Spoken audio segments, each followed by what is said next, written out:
আজকে ফ্রাইডে ও চুলায় আল্লাহ যেন আমাদের সকল বান্দাবান্দীদের সমস্ত গুনাহ মাফ করে দেয়। আজকে এই শীতের আমেজ এবং অন্যরকম একটা দিন, তার মধ্যে হচ্ছে ফ্রাইডেতে সবার ছুটির দিন থাকে, সবার অনেক অনেক প্ল্যানিং থাকে। আমাদেরও ছিল, আমাদেরও আছে, আরও সারাটা দিন পড়ে আছে।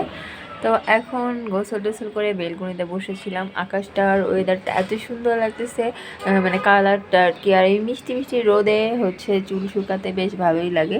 তো আমি বসে বসে হচ্ছে দেখতেছিলাম, আর এসেই আমার ছোট্ট গোলাপের যত্ন নিতে হবে, কারণ মাটির অভাবে আমি এটা ঠিক মতো লাগাতে পারছি না। এখানে আরও 2টা গোলাপ এসেছে। তারপর হচ্ছে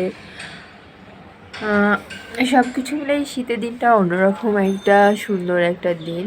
আর হচ্ছে রান্না টান্না শেষ করে আমি গোসল করে এখানে বসে পড়েছিলাম বেলকনিতে।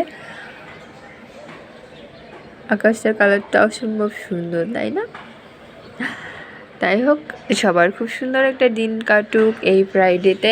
আর ফ্রাইডেতে আল্লাহ যেন এই শুক্রবারের ওসিলায় আমাদের সমস্ত গুনাহ সবার মাফ করে দেয়, এবং যার মনে যত কষ্ট আছে সব কষ্ট দূর করে একটা শান্তিময় দিন যেন আল্লাহ দিয়ে দেয় সবাইকে। সবাই ভালো থাকবেন, সুস্থ থাকবেন, আর অনেক অনেক অনেক অনেক ভালোবাসা নেবেন। আমার অনেক শুভকামনা, দোয়া আপনাদের জন্য থাকলো।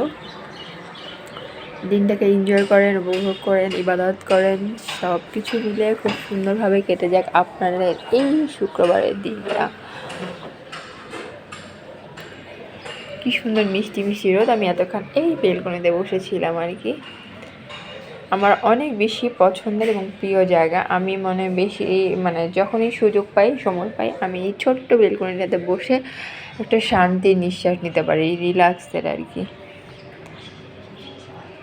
আমার বেলকনিটা কেমন লেগেছে, যদিও হচ্ছে মানে অত সুন্দর করে আমি বোঝাতে পারি না, তবে অনেক প্ল্যানিং আছে, ইনশাআল্লাহ করে ফেলবো।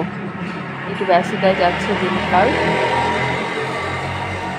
যাই হোক, সবাই ভালো থাকবেন, সুস্থ থাকবেন, আর বেশি বেশি লাইক কমেন্ট ফলো দিয়ে একজন আরেকজনের পাশে থাকবেন ইনশাআল্লাহ। তাহলে আপনারাও আপনাদের গন্তব্যে পৌঁছাতে পারবেন।